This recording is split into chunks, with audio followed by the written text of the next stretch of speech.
I'm Kelly Moreno, 38, a stay-at-home mom.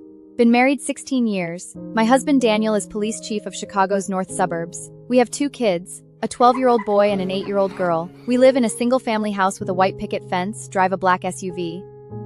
The neighbors see me as the chief's wife, living the perfect police spouse life.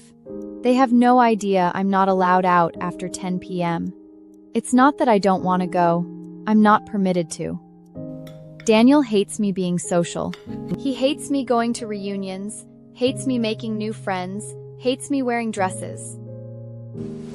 You don't need anyone else. You only need me. 16 years of hearing that, and I almost believed it. I believed it because I wanted to. Because 16 years ago, his blue eyes were bright, his uniform looked sharp, his kisses were soft. I thought he was my hero. Now I know a hero doesn't lock his wife in a cage. In this living room with its expensive furniture and fine oil paintings, every time daylight fades into dusk, it feels like a silent trial held just for me. I'm like the only ornament but waiting for him to come home, waiting for his orders, no privacy, no space of my own. One day, there was a letter in the mailbox. Handwritten, your invited script, neat blue font. Paled mansion on Lincoln stationery, ink bleeding softly at the edges. That dark blue uniform was still hanging in a closet at my parents' place. 20-some years, and I'd never thrown it out. Don't know why, just never did. Maybe I'd been waiting for this day. Who sent this? Class reunion. He frowned, same as always. Which classmate? Don't know.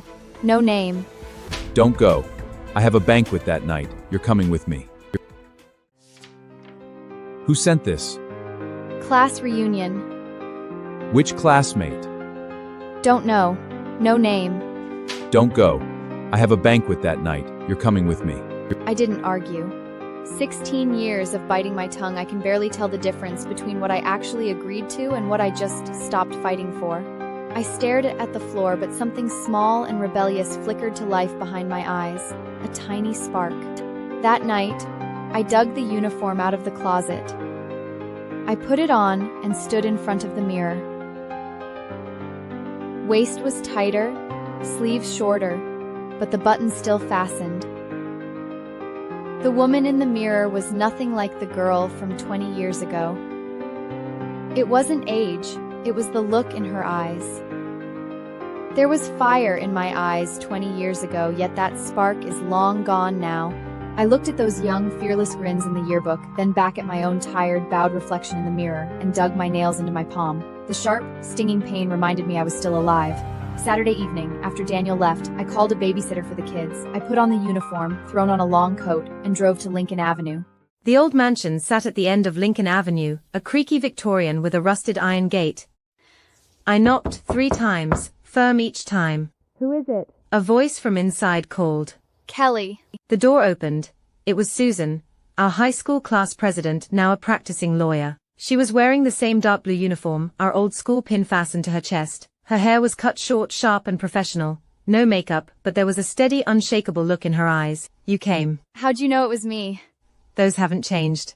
It wasn't that they hadn't changed. It was that she remembered. That one word, remembered, meant more than any promise. In a world full of fear and strangers, it cut straight through the mask I'd worn for 16 years. I stepped inside. 7 or 8 women sat in the living room, all in uniform. I recognized a few. Margaret, our Alumni Association president, now a divorce lawyer. Jane, a real estate CEO in wire-rimmed glasses. Helen, a surgeon, her hands still stained with iodine. This wasn't a catch-up. This was a meeting. The old wooden table was stacked with court-bound petitions, hospital injury reports, and case files marked with confidential case numbers. No champagne, no small talk like old times. The air was heavy, tight, like something sharp was about to cut through the dark. Susan led me into the kitchen and closed the door. File boxes and stacks of printouts covered the counters. The coffee maker gurgled in the corner. Kelly, your husband's the police chief, right? Does he know you're here? No. Susan pulled a folder out of a drawer and opened it. Photos, statements. The photo showed a woman's face. Bruised lip, black eye. Who is that? Emily. We went to high school together. She's married to one of Daniel's officers. He's been beating her for years. She's too scared to call the cops. And even if she did, it wouldn't matter.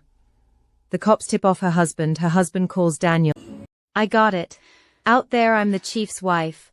But in this room, I'm just their classmate. What do you need me to do? Susan held my hand. Hers was warm, nails trimmed short. Just listen first. Look at the files. Then decide what you want to do.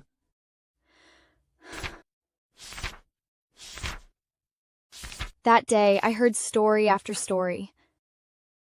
Margaret said her clients call the cops after beatings, and the officers tell them to calm down, say spousal arguments are normal.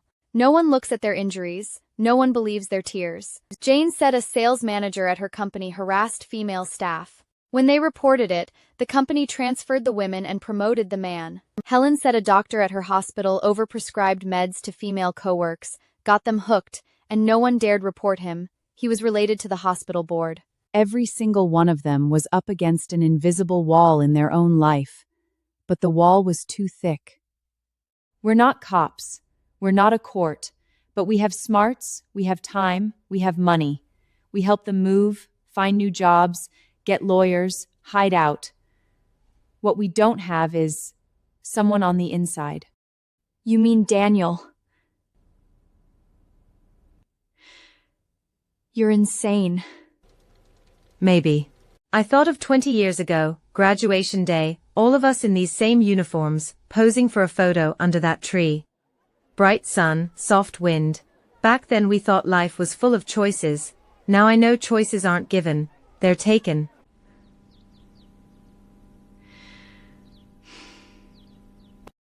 When I got home, Daniel was already there. He was in the living room watching the game, beer cans scattered on the coffin table, TV blaring. How was the reunion? Boring. He didn't press. He was still wrapped up in his own authority, his casual contempt. It never crossed his mind his wife had just joined a secret world plotting to take him down. I stood in front of the mirror, staring at myself. The wall was so thick, but today I'd seen a crack. Tiny, like a hairline fracture, but enough for light to get through. Moonlight fell across the dresser. That tiny crack seemed to glow in the dark, lighting up something I'd never dared imagine before. I almost deleted it. Friday at 2:30, I told Daniel I was going grocery shopping and drove to Lincoln Avenue. I parked behind the mansion. I sat in the car for 3 minutes, then I got out. A beat-up white van was parked in the backyard, rust along the door panels.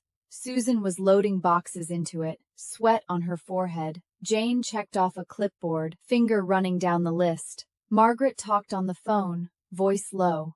What's going on? Linda. Her husband's one of Daniel's officers. He broke 2 of her ribs yesterday. We got her into a shelter. We're moving her stuff out now while he's at work. I stood by the van front of Frozen, hands in my pockets, knuckles white. Pale sunlight spilled over the scattered belongings. The air was tight, urgent. Move. Susan shoved a cardboard box into my hands. It was heavy, full of books. I lifted it to the van, stacked it neatly with the rest. Next box was kids' toys, stuffed animals, a plastic car, a beat-up picture book. I carried loads back and forth 3 times, drenched in sweat, my shirt sticking tight to my back. Can you keep coming back? I'm free Tuesday and Thursday afternoons. Daniel's on duty those days. Susan nodded, a small smile tugging at her lips.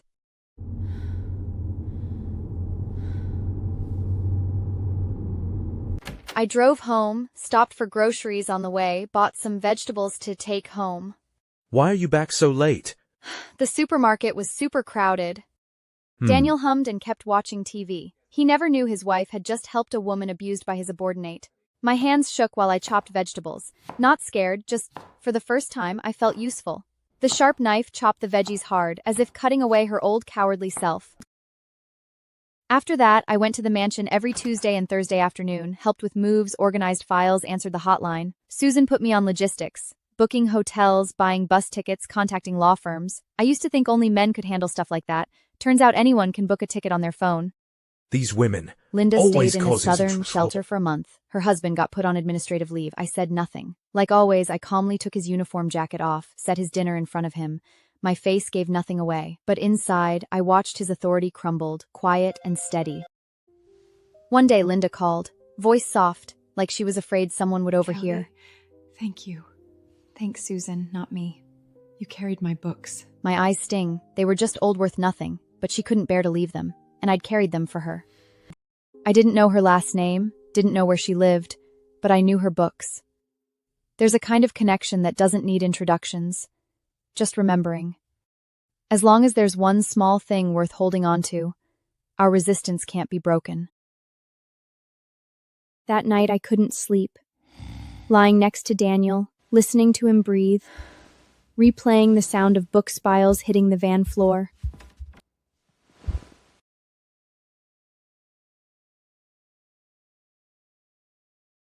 Mom, is something wrong? Nothing.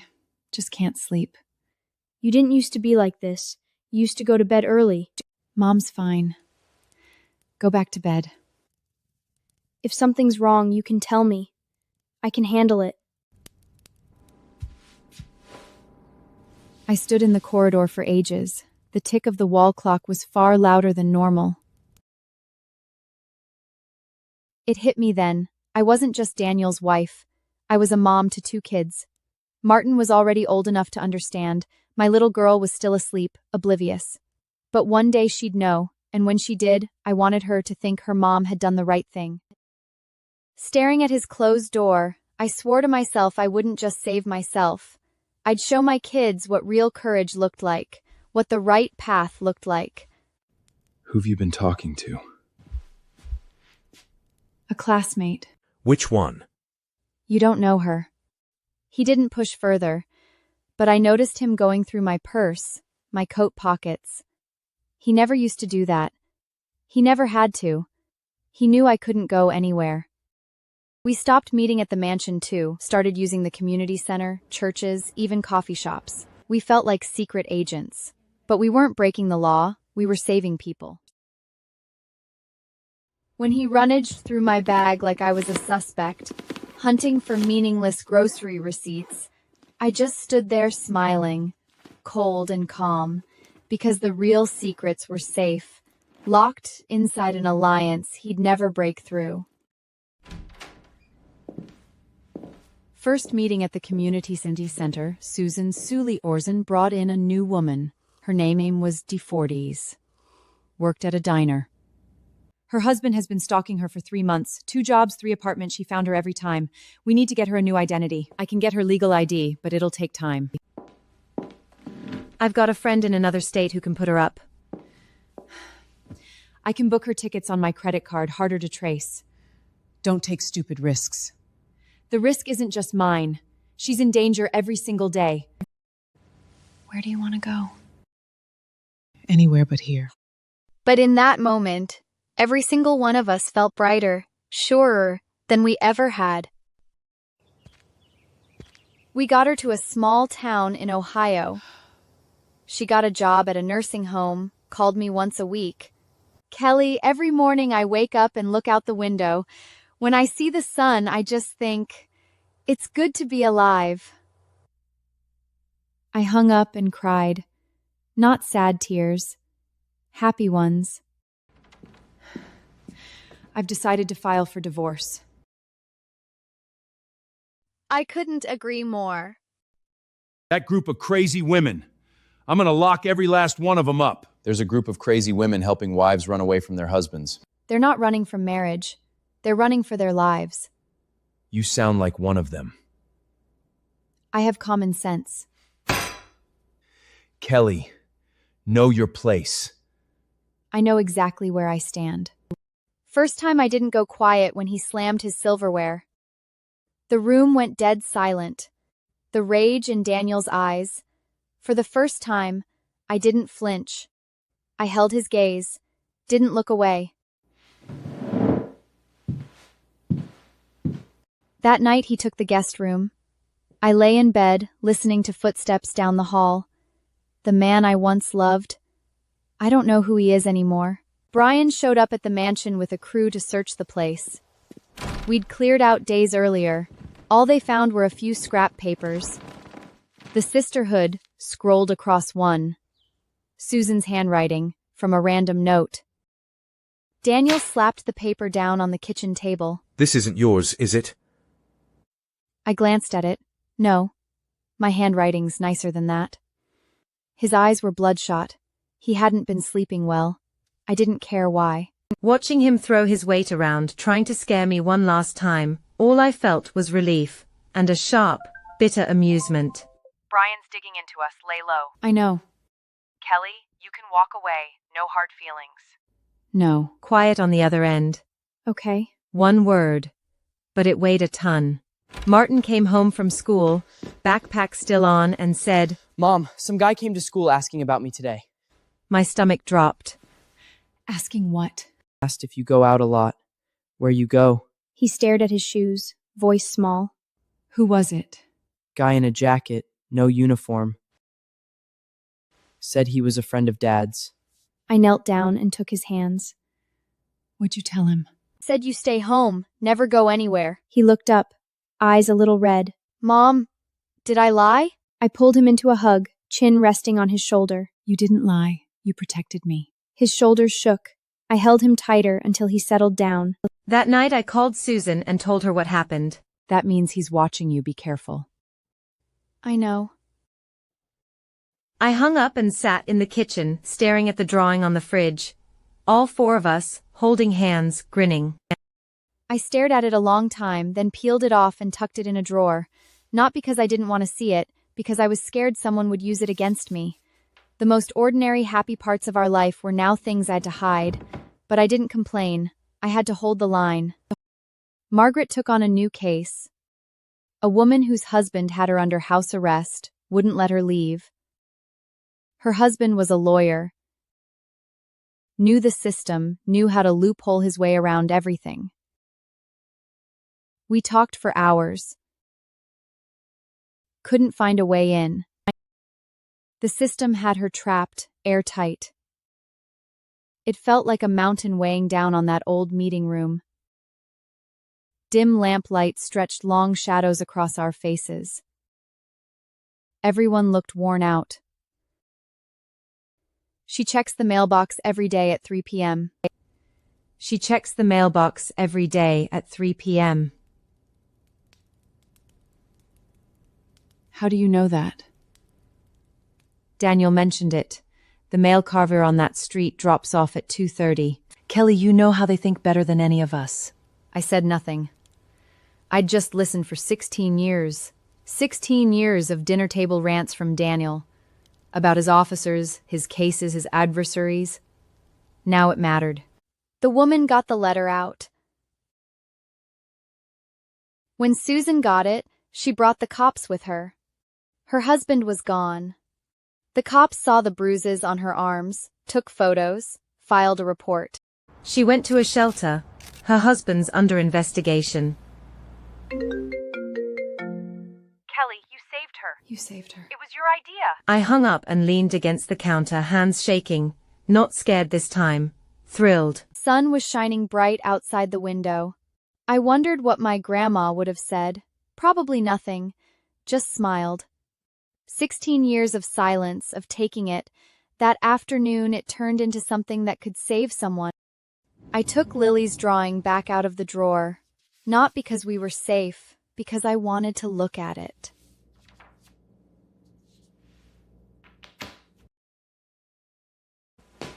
Mom, you put my drawing back up. I love it too much to put it away. Mom, are you happy today? I'm happy. Then smile. I stood there, smile still on my face, but thinking, if I have to take the kids and leave someday, will she remember this kitchen, this fridge, these drawings, or will she remember her mom crying? I wanted her to remember me smiling, right now, this exact moment. I ran a finger over her wobbly crayon lines. I knew, to keep them under a bright sky, safe and free, I had to see this through, no matter how hard it got. Daniel started coming home late. said it was work. Maybe. Maybe not. I stopped asking. We talked less and less. Dinner stretches got longer and quieter. Mom, what's going on with you and Dad? Not sleeping. Grumpy. He didn't buy it, but he didn't push. He was old enough to know some questions didn't get answers. Lily drew another picture. All four of us, holding hands. Daniel glanced at it, said nothing. She'd worked on it forever, used every crayon she had. Now it was on the fridge, and no one looked at it. A cold, thick silence hung over every room. But I didn't care anymore. My heart was already over that white picket fence. I suggest we rent a safe house. Susan suggested we rent a safe house for women who needed to get out fast. I donated $5,000, money I'd stashed away over the years. Daniel had no idea I had savings, thought I only used his card. The safe house was on the west side, a plain gray bungalow, a small tree out front, 3 bedrooms. We bought sheets, blankets, toiletries. Helen handled supplies, bought a whole case of pads, wrote office supplies on the receipt. Everyone burst out laughing, loud, joyful, and relieved. It was a genuine happiness they hadn't felt in ages. We finally had our own little world. In that small, plain house, one we controlled completely, our laughter sounded bright, unchained. When we finished setting up, I left a book on the nightstand in one bedroom. Brought it from home, an old novel about a woman who leaves her husband and starts over. Read it a lot? Yeah. Years ago. Susan took the old novel from my hand and leafed through it. The pages had yellowed, with creases scattered across them. You want the women who stay here to read this? Not hope. I know they will. They'll read it and know things can get better. Susan said nothing, only nodded, then carefully set the book neatly back on the nightstand. A breeze from the window ruffled the pages. In the quiet house, it sounded like a promise. You don't have to give in. After that, every woman who stayed in that room read the book. The slip of paper read, "Everything will be all right." The handwriting was plain yet firm. I never found out who wrote it. Maybe Helen, maybe Jane, maybe someone who stayed there I never met, but the notes stayed. Edges of the paper got soft and frailed from being handled so much. The first resident of the safe house, a young woman in her early 20s, sits on the bed with her head bowed, silent, too scared to call the cops, too scared to go to the hospital, too scared to call her family. Sit with her. You know what that feels like. I brought fruit and a few books. She sat on the edge of the bed, head down, quiet. I sat down next to her, didn't say anything either. 2 women, both trapped by the same kind of fear, sitting quiet in a small dark room, each holding their own wounds. You married to a cop too? I am. How come you're not scared? I am scared. But I'm more scared you'll go through this alone. She cried the moment she heard those words. Tears poured down uncontrollably. She had endured in silence for too long. I pulled some tissues out of my bag and handed them to her. She took the tissues, dried her tears, and struggled to calm herself down. Her eyes were red-ringed, yet there was something new in her gaze. I used to love reading when I was a kid. Her gaze fell on the books I'd brought, her voice soft as if recalling a distant memory. I handed her the books I had brought, one by one, hoping they would breathe new hope into the young woman. What's your name? She flipped through the pages, then suddenly looked up at me. Kelly. I learned her name later, Sarah. Stayed 7 days, then moved to another state. Before she left, she hugged me, soft, like wind on your skin. The warmth of that hug left on my coat. That was the most important medal I'd ever earned. Daniel found the $5,000 withdrawal. What'd you take all this cash for? Bought a bag. Where is it then? Return it. Didn't like it, returned it, got cash back.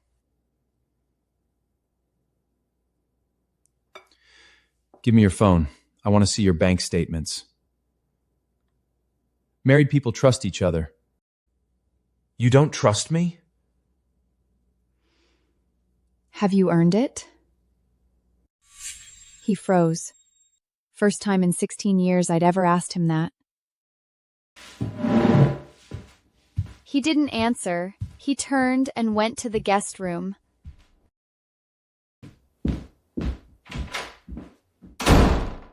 I heard the door slam, took a deep breath. In that cold, quiet air, I tasted freedom for the first time. That night, Martin knocked on the guest's room door. Stood there a minute, then said, Dad, Mom's crying. Daniel didn't come. Martin stood there a little longer, then went back to his room. I wasn't crying. I was just sitting in the kitchen, staring at a glass of cold water. Martin thought I was crying. He couldn't tell the difference between zoning out and crying. But he cared. He cared if I was hurting. That meant more than Daniel never asking. It meant I wasn't alone. Next morning before school, Martin slipped me a note. It said, "Mom, no matter what you do, I'm on your side." Messy handwriting, but pressed hard into the paper. I folded it up and put it in my wallet. First note he'd ever written me like that. Not homework, not a reminder. A promise. Holding that crumpled little note, my chest felt warm. Burning warm. Brian got arrested. Not by us. Drunk and beat someone up. Neighbor called the cops.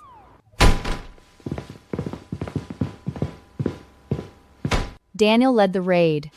Came home looking like hell.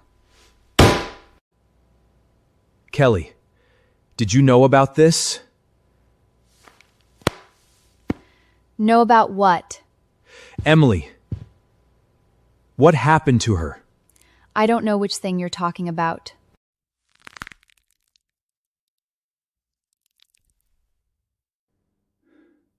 You've changed. Yeah, I got older. He realized.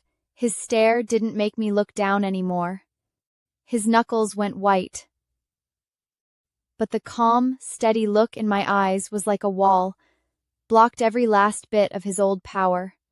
Daniel's boss called him in, said someone reported him for colluding with criminal elements. He stared at the document, pupils narrowing. His face stayed calm, but panic flickered faintly in his eyes. He ranted the whole afternoon after getting home. Daniel paced back and forth in the living room, cursing nonstop. He ranted about the whistleblower, his superior, and this damned system. I sat quietly in the kitchen, not uttering a word. It was you people, wasn't it?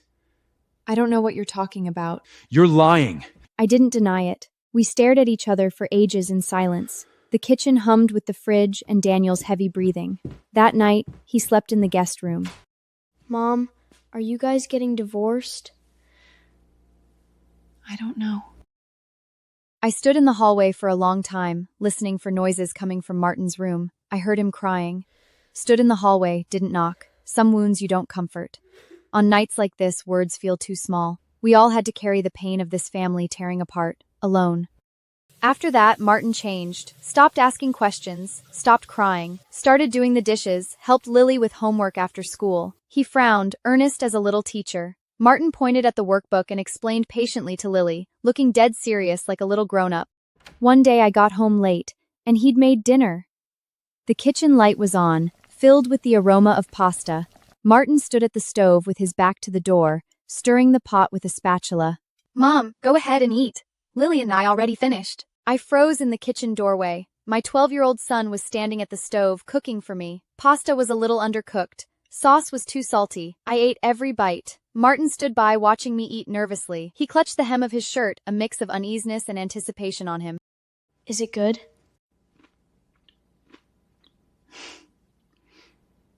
It's delicious. That meal tasted better than any fancy dinner I'd ever had. Not because of the food, because a 12-year-old boy holding up half this house when his mom couldn't be there. That slightly bitter pasta, it went down sweeter than anything. Kelly, there's something that might affect you. Your husband's under internal investigation. You could be in danger. Susan looked serious and worried. Her gaze was filled with concern as she stared at me. I'm not scared. Kelly, I know I can't get you out of this, but I still need to tell you, you need to leave him right now. Not yet. Not till it's done. She didn't push. Wind howled outside the old mansion, but our quiet voices outlasted it. The investigators came to see me. Two men in suits, serious faces. We'd like to husband's social circle his finances and whether you're aware of any misconduct on his part. I told them the truth. Didn't say much, but enough was clear. They exchanged a glance, a look holding both understanding and surprise. They hadn't expected me to cooperate so easily. After finishing their questions about Daniel, they stood up, shook my hand, and left. I picked up my phone and answered it. I'd known this call was coming all along. What'd you tell them? The truth. He hung up. Listening to the dial tone, I felt calm. I'd just done what any decent person would do. Investigators came back a second time, more questions. This time they asked about Brian, the officer who'd been arrested. Were you aware of any financial dealings between Brian and your husband? I thought about it. I knew they worked together. That's all. Mrs. Moreno, your husband's bank records show a $50,000 transfer to an account linked to Brian. Did you know about that? My palms went sweaty. 50,000. I'd had no idea. I didn't know about that.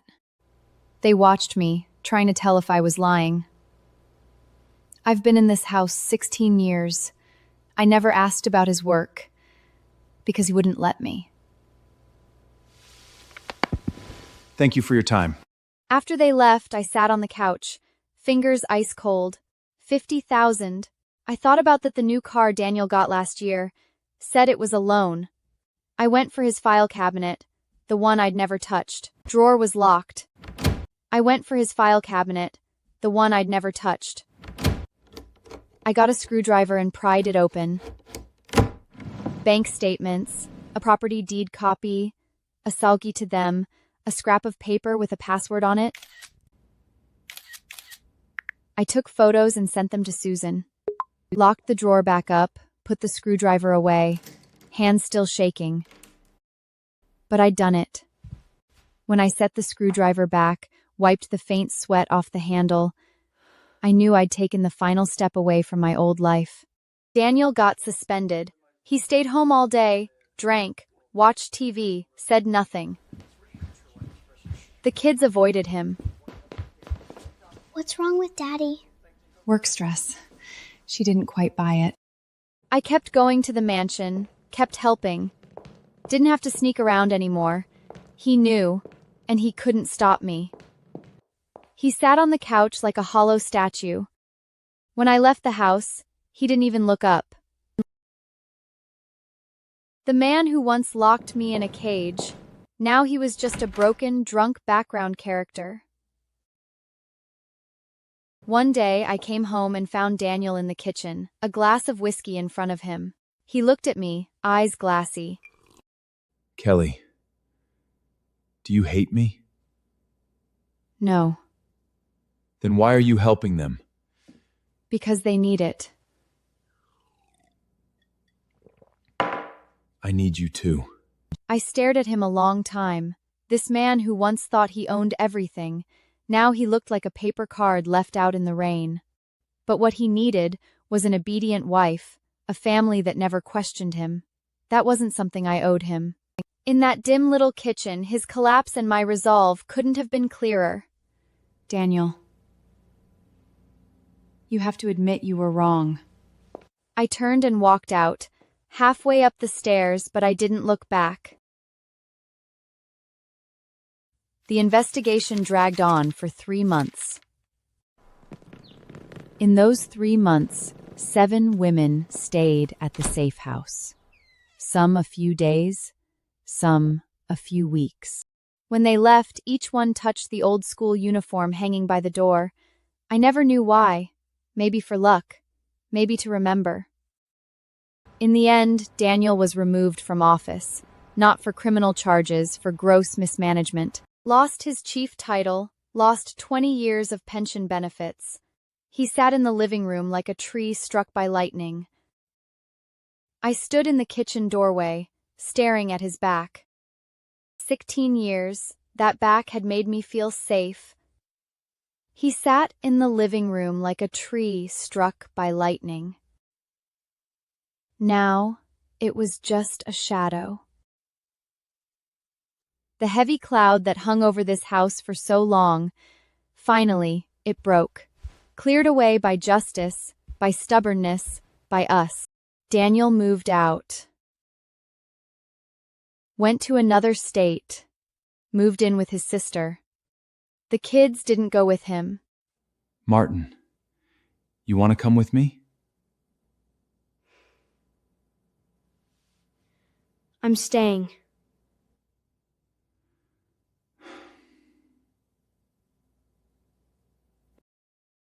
When is Daddy Day coming back?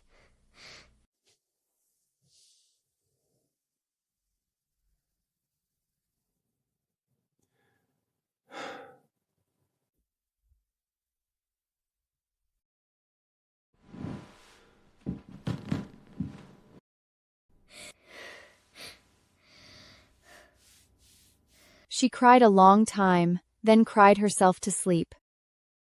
I sat on her bed, watching her little face. She looked like him, didn't know if that was a good thing or a bad thing. I brushed the wet tears off her cheek, stroked her forehead. I knew I had wings now, big enough to shield her from whatever came next.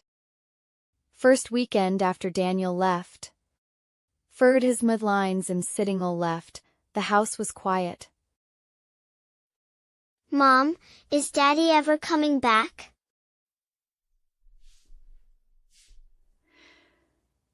Probably not.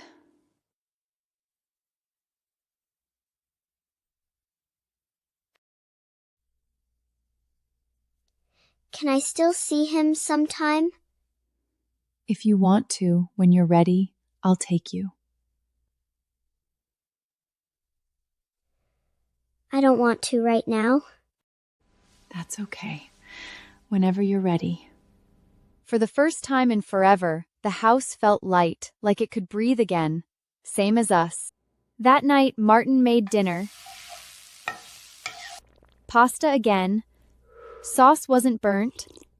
Salt was perfect. Mom, I'll make dinner from now on. You do your stuff. That night, I pretended not to see his red, puffy eyes. Okay.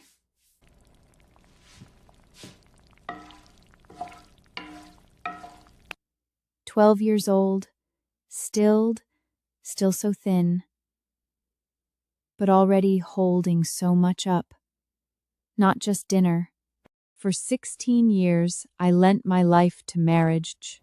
To 16 years, I love to marriage, to family, to someone else's rules. Now, I was finally taking it back. The sisterhood was no longer just a temporary safe harbor. We rooted down, sorted, soared, and turned scattered kindness into rules that could truly protect people. We have systems and procedures now. All we need is someone to execute them, connect the dots, and stay. I once feared being caught in the storm. Now I realize I am the wind. Find out everything for me. Kelly, and every move made at that old house on Lincoln Avenue. I want every detail.